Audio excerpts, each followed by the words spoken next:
Do we expect von der Leyen then to get through? What is potentially stopping her?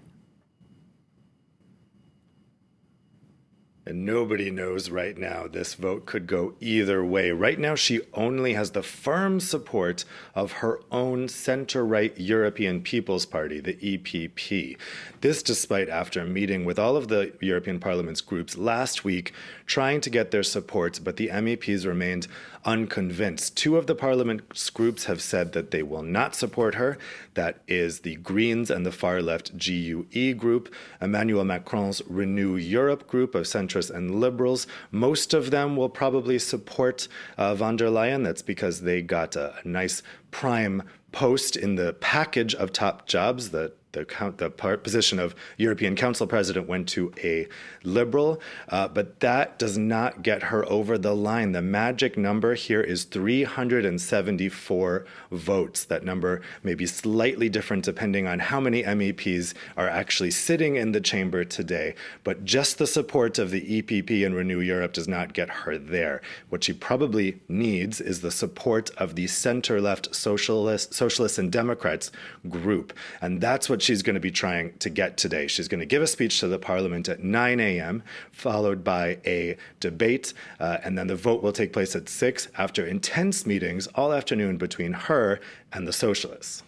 Meetings, I imagine, in which you'll be laying out her agenda for what she would put high on the European Union's to-do list. What does it mean when it comes to that EU agenda, or indeed for the EU institutions, if or not she's validated for the position?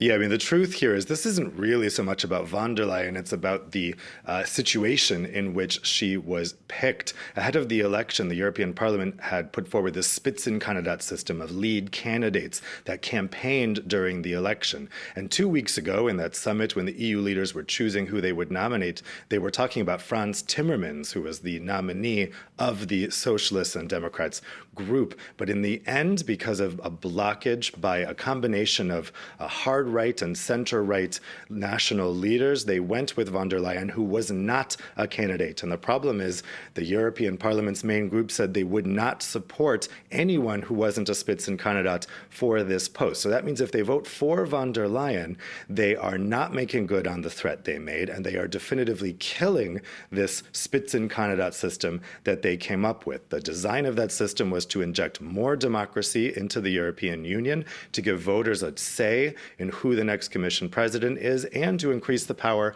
of the Parliament. So this would be a big surrender for the Parliament. And actually, the best thing that the von der Leyen may have going for her today is the fact that this is a secret ballot, and individually, MEPs may be concerned that if they reject her today, it's going to cause an institutional crisis because there's no plan B here, and they would have to go back to the drawing board. So that secret ballot may be her best hope today.